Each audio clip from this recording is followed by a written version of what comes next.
नमस्कार दोस्तों, जय हिंद जय भारत। मैं हूं C L Saini, C D R K Saini B Ed classes में आप सभी का हार्दिक स्वागत है, अभिनंदन है। दोस्तों, हमारे इस चैनल के माध्यम से आप सभी के लिए पाठ योजना निर्माण कार्यक्रम चलाया जा रहा है। इस पाठ योजना निर्माण कार्यक्रम के अंतर्गत आप द्वारा हमारे इस हेल्पलाइन नंबर पर जो भी लेसन प्लान के टॉपिक आप द्वारा हमें सेंड किए जाते हैं उन्हें हम अंडर 10 डेज में बनाने का प्रयास करते हैं, आपको समझाने का प्रयास करते हैं, आपको बताते हैं कि आप इन टॉपिक्स पर किस तरह लेसन प्लान बना सकते हैं। दोस्तों, आज की लाइव क्लास के अंतर्गत हम भूगोल पाठ योजना क्रमांक 17 के अंतर्गत बनास नदी इस मुख्य प्रकरण पर आपको एक लेसन प्लान बनाना बताएंगे कि आप किस तरह बनास नदी पर लेसन प्लान बना सकते हैं, किस तरह के विकासात्मक प्रश्न आपको बनाने हैं, किस तरह आपको छात्र अध्यापक छात्र अध्यापिका कथन करना है, किस तरह के बोध प्रश्न बनाने हैं, किस तरह के पुनरावृत्ति प्रश्न बनाने हैं, किस तरह के मूल्यांकन प्रश्न बनाने हैं। तो आप सब बने रहें हमारे साथ, हमारे इस चैनल के साथ। और दोस्तों, यदि आप हमारे इस चैनल पर पहली बार आए हैं तो हमारे इस चैनल को सब्सक्राइब करें और पास ही बने बेल आइकन को जरूर दबावें। दोस्तों, जब हम भूगोल पाठ योजना का निर्माण करते हैं तो सबसे पहले श्यामपट्ट पूर्ति का निर्माण करते हैं। श्यामपट्ट पूर्ति के अंतर्गत वही हम विद्यालय का नाम, कक्षा, दिनांक, विषय, कालांश, कालांश का समय और बीच सेंटर में हमारे प्रकरण का नाम लिखते हैं, प्रकरण को अंडरलाइन करते हैं और इन्वर्टेड कोमाज में बंद करते हैं। दोस्तों, आप अपने मुख्य टॉपिक को आप चाहे कितनी भी जगह लिखें, लेकिन आप अंडरलाइन और इन्वर्टेड कोमाज में इस मुख्य टॉपिक को जरूर बंद करें। दोस्तों, श्यामपट्ट पूर्ति के बाद हम उद्देश्य, विशिष्टीकरण और अपेक्षित व्यवहारगत परिवर्तन का फॉर्मेट बनाते हैं। दोस्तों, यहाँ पर जो हमने मुख्य प्रकरण लिया है, इस मुख्य प्रकरण से रिलेटेड और हमारे उद्देश्यों को ध्यान में रखते हुए हम उद्देश्यों के अनुसार यहाँ पर विशिष्टीकरण और अपेक्षित व्यवहारगत परिवर्तन बनाते हैं। दोस्तों, यहाँ पर पहला उद्देश्य ज्ञानात्मक लिया जाता है, कई स्थानों पर ज्ञान भी लिया जाता है। तो इस उद्देश्य से रिलेटेड 1 से 2 विशिष्टीकरण और 2 से 3 अपेक्षित व्यवहारगत परिवर्तन हमारे द्वारा बनाए जाते हैं। इसी तरह दोस्तों, अवबोध उद्देश्य से रिलेटेड आपको आपकी दैनिक पाठ योजना डायरी में 1 से 2 विशिष्टीकरण और 2 से 3 अपेक्षित व्यवहारगत परिवर्तन बनाना होता है। इसी तरह दोस्तों, ज्ञानोपयोग उद्देश्य से रिलेटेड आपको ये 1 से 2 विशिष्टीकरण और 1 से 2 अपेक्षित व्यवहारगत परिवर्तन बनाना होता है। दोस्तों, आपको इस तरह उद्देश्य, विशिष्टीकरण और अपेक्षित व्यवहारगत परिवर्तन का फॉर्मेट बनाते हुए भूगोल पाठ योजना का निर्माण करना है। इसी तरह दोस्तों, जो 4th नंबर का उद्देश्य होता है कौशल, इस कौशल उद्देश्य से रिलेटेड हम 1 से 2 विशिष्टीकरण और 1 से 2 ही अपेक्षित व्यवहारगत परिवर्तन बनाते हैं। इसी तरह दोस्तों, अभिरुचि उद्देश्य से रिलेटेड ये 1 से 2 विशिष्टीकरण और 2 से 3 अपेक्षित व्यवहारगत परिवर्तन बनाए जाते हैं। इसी तरह दोस्तों, अभिवृत्ति उद्देश्य से रिलेटेड ये 1 से 2 विशिष्टीकरण और 2 से 3 अपेक्षित व्यवहारगत परिवर्तन बनाए जाते हैं। तो दोस्तों, इस तरह हम 6 उद्देश्यों का निर्माण करते हैं। उद्देश्य हमारे मुख्य प्रकरण के आधार पर विशिष्टीकरण बनाते हैं, अपेक्षित व्यवहारगत परिवर्तन बनाते हैं। तो दोस्तों, यहां तक का फॉर्मेट आपको इस तरह बनाना है। इसके बाद आपको शिक्षण सहायक सामग्री का कॉलम बनाना है। दोस्तों, हम कक्ष में जब छात्र छात्राओं को पढ़ाते हैं तो उस समय हम सामान्य और विशिष्ट 2 प्रकार की शिक्षण सहायक सामग्री का यूज करते हैं। तो सामान्य शिक्षण सहायक सामग्री तो हमें मार्केट में रेडीमेड मिल जाती है, लेकिन जो विशिष्ट शिक्षण सहायक सामग्री होती है उसका निर्माण हमारे द्वारा किया जाता है, जिसके अंतर्गत हम चार्ट, चित्र, मॉडल, प्रतिकृति आदि का निर्माण करते हैं। तो दोस्तों, यहाँ पर जो हमने बनास नदी ली है इस टॉपिक पर हम चार्ट, चित्र और नक्शे का प्रयोग करेंगे। इसी तरह दोस्तों आपको शिक्षण सहायक सामग्री के कॉलम के बाद पूर्व ज्ञान का कॉलम बनाना है। पूर्व ज्ञान के कॉलम के बाद आपको शिक्षण बिंदु का कॉलम बनाना है। दोस्तों यहाँ पर हमारा जो मुख्य प्रकरण है बनास नदी, इस पर हम 3 टीचिंग पॉइंट लेकर लेसन प्लान बनाएंगे। तो हमारा पहला टीचिंग पॉइंट रहेगा बनास नदी का उद्गम एवं प्रवाह क्षेत्र। इसी तरह दूसरा टीचिंग पॉइंट रहेगा बनास नदी की सहायक नदियां, और थर्ड नंबर का टीचिंग पॉइंट रहेगा बनास नदी पर बने बांध। तो इस तरह हम ये मुख्य प्रकरण से रिलेटेड यहाँ पर शिक्षण बिंदु लेंगे। शिक्षण बिंदुओं के बाद आपको विधि प्रविधि का कॉलम भी बना देना है। तो यहाँ पर हम व्याख्यान विधि और प्रश्नोत्तर विधि का प्रयोग अधिक करते हैं। तो दोस्तों आप सबको आपकी दैनिक पाठ योजना डायरी में यहाँ तक की प्रक्रिया अच्छे से बनानी है, जिससे आपका लेसन अच्छा बन सके। दोस्तों इसके बाद हमारा मुख्य लेसन प्लान शुरू होता है। हमारा जो मुख्य लेसन प्लान शुरू होता है, इसके अंतर्गत हमारा पहला सोपान, पहला चरण, पहला शिक्षण बिंदु होता है प्रस्तावना। दोस्तों यहाँ पर ये प्रस्तावना शिक्षण बिंदु के अंतर्गत हम क्या करते हैं, यहाँ पर हम 3 से 5 प्रस्तावना के प्रश्न बनाते हैं। प्रश्नों में तारतम्यता होती है, जिग जैक होता है, उत्तरों से ही प्रश्न बनाया जाता है। और दोस्तों यहाँ पर ऐसे प्रश्न बनाए जाते हैं जो छात्र छात्राओं के पूर्व ज्ञान पर आधारित हो, छात्र छात्रा इन प्रश्नों के उत्तर आसानी से दे सके। तो यहाँ पर दोस्तों मैंने बनास नदी पर प्रस्तावना के प्रश्न कैसे बनाए। पहला प्रश्न देखिए, यहाँ पर उड़ने वाले कुछ पक्षियों के नाम बताइए। तो उड़ने वाले पक्षियों में देखिए तोता है, मैना है, चिड़िया है, कौवा है, चील है, गिद्ध है, गोरैया है आदि। जो ये उत्तर मिला, अब इसी उत्तर से हम हमारा नेक्स्ट प्रश्न बनाएंगे। तो यहाँ पर दूसरा प्रश्न बना हुआ है, सोने की चिड़िया किस देश को कहा जाता था। तो सोने की चिड़िया भारत को कहा जाता था। अब जो ये उत्तर मिला, इसी उत्तर से हमारा नेक्स्ट प्रश्न बनेगा, भारत में क्षेत्रफल की दृष्टि से सबसे बड़ा राज्य कौन सा है। तो राजस्थान है।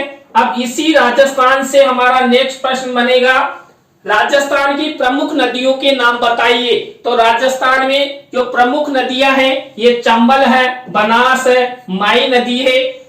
इस तरह ये हमें उत्तर मिला। अब इसी उत्तर से हमारा नेक्स्ट प्रश्न बनेगा, बनास नदी के बारे में आप सब क्या क्या जानते हो। तो ये अंतिम प्रश्न हमारा समस्यात्मक हो गया, उत्तरों से प्रश्न बनाए गए, प्रश्नों में तारतम्यता है, जिग जैक है। और यहाँ पर छात्र छात्राओं के पूर्व ज्ञान पर आधारित ये सब प्रश्न है। छात्र छात्रा इन प्रश्नों के उत्तर आसानी से दे सकते हैं। दोस्तों प्रस्तावना शिक्षण बिंदु के बाद हमारी सेकंड स्टेप, सेकंड चरण आता है उद्देश्य कथन का।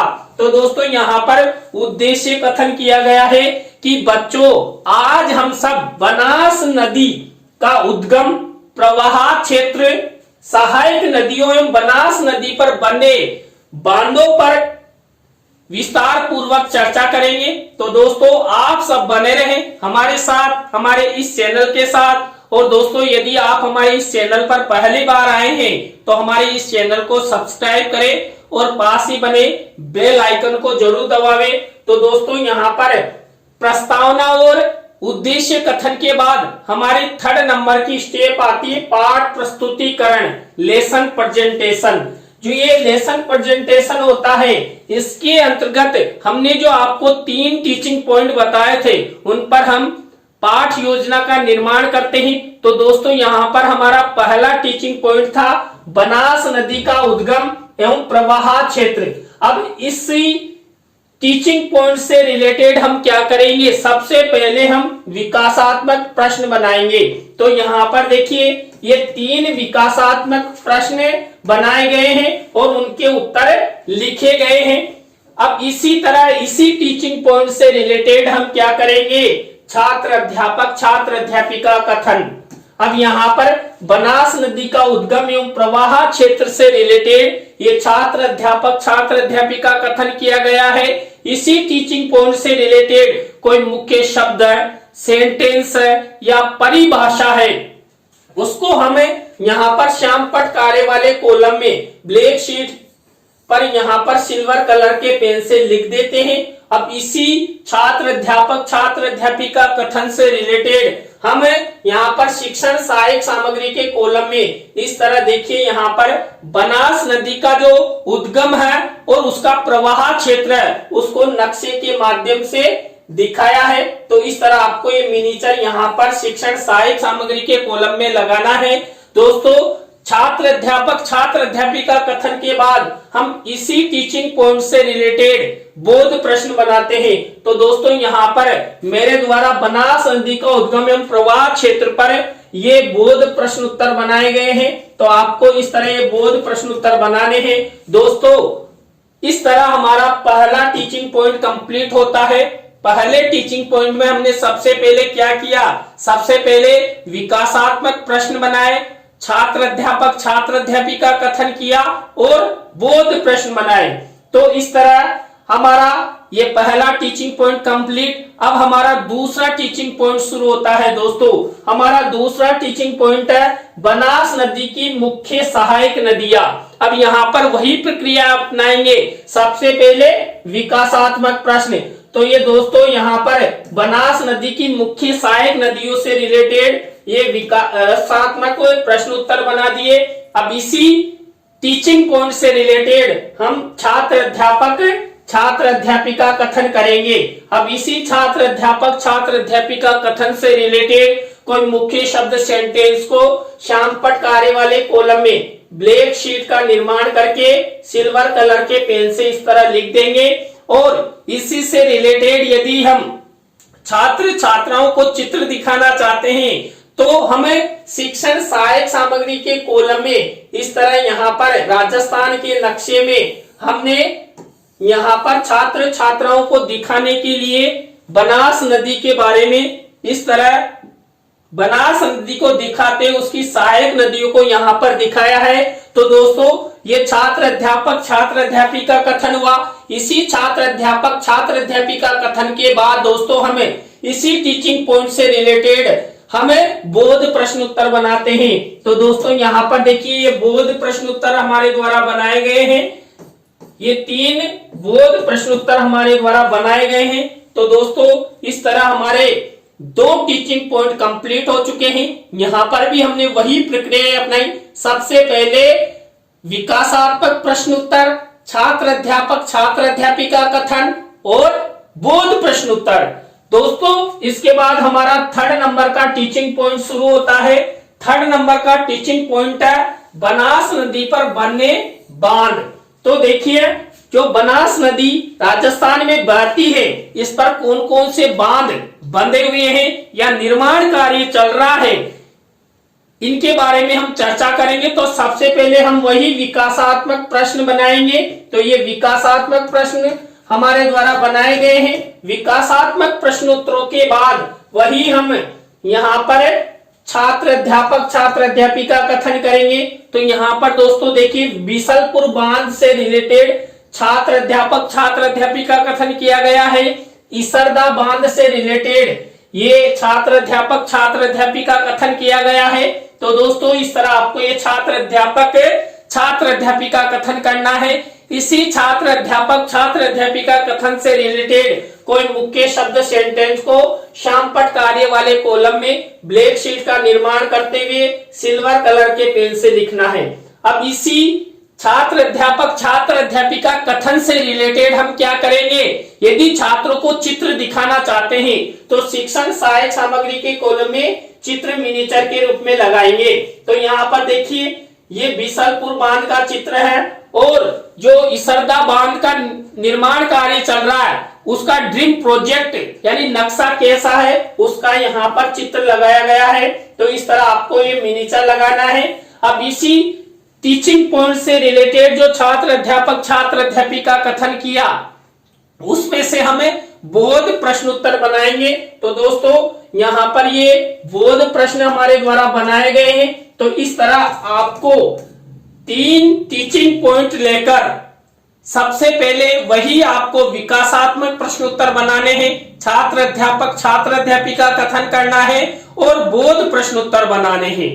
तो दोस्तों यहां पर 3 टीचिंग पॉइंट लेते हुए आप भूगोल के किसी भी विषय पर, किसी भी टॉपिक पर लेसन प्लान बना सकते हैं, बेशर्ते आपको इसी प्रक्रिया का, इसी फॉर्मेट का प्रयोग करना है। तो दोस्तों यहां तक की प्रक्रिया हमारी कंप्लीट हुई। इसके बाद हमारी नेक्स्ट प्रक्रिया या नेक्स्ट शिक्षण बिंदु आता है पुनरावृत्ति प्रश्न। देखिए जो पुनरावृत्ति प्रश्न होते हैं, जो हमने 3 टीचिंग पॉइंट लिए हैं, इन तीनों टीचिंग पॉइंटों में से ही ये पुनरावृत्ति प्रश्न उत्तर बनाए जाते हैं। तो ये 5 पुनरावृत्ति प्रश्न उत्तर मेरे द्वारा बनाए गए हैं। दोस्तों पुनरावृत्ति प्रश्न उत्तरों के बाद हम क्या बनाते हैं, मूल्यांकन प्रश्न। दोस्तों यहां पर हम वस्तुनिष्ठ प्रश्न, रिक्त स्थानों से रिलेटेड, सत्य असत्य से रिलेटेड, लघुत्रात्मक अति लघुत्रात्मक से रिलेटेड प्रश्न लेते हैं। और दोस्तों यदि आप इस टॉपिक पर फाइनल लेसन देने जा रहे हैं तो आपको गृह कार्य नहीं लिखना है। गृह कार्य का जो हमें निबंधात्मक प्रश्न छात्र छात्राओं को होमवर्क के लिए देते हैं, उसको यहाँ पर 4th नंबर डालकर निबंधात्मक प्रश्न के रूप में लिख देना है। तो इस तरह हमने यहाँ पर देखिए वस्तुनिष्ठ प्रश्न, रिक्त स्थानों से रिलेटेड, लघुत्रात्मक प्रश्न और निबंधात्मक प्रश्न, इस तरह ये मूल्यांकन प्रश्न तैयार किए हैं। और यदि आप इस लेसन को आपकी दैनिक पाठ योजना डायरी में बना रहे हैं तो ये जो 4th नंबर का प्रश्न निबंधात्मक प्रश्न, इसको आपको गृह कार्य के रूप में प्रयोग करना है। तो इस तरह दोस्तों आज की लाइव क्लास के अंतर्गत भूगोल पाठ योजना क्रमांक 17 में बनास नदी पर आपको लेसन प्लान बनाना बताया। आज का लेसन प्लान आपको कैसा लगा कमेंट्स में हमें जरूर बताएं। अच्छा लगा हो तो लाइक करें, कमेंट्स करें और शेयर जरूर करें। दोस्तों यदि आप सब हमारे चैनल की वीडियो को शेयर करते हैं तो हमें भी मनोबल मिलता है और आपको भी लाभ मिलता है। तो दोस्तों आज की लाइव क्लास में बस इतना ही। न्यू पाठ योजना की लाइव क्लास के साथ हम आपसे फिर मिलेंगे CDRK सैनी बीएड क्लासेज पर। जय हिंद, जय भारत, राम राम सा, बाय।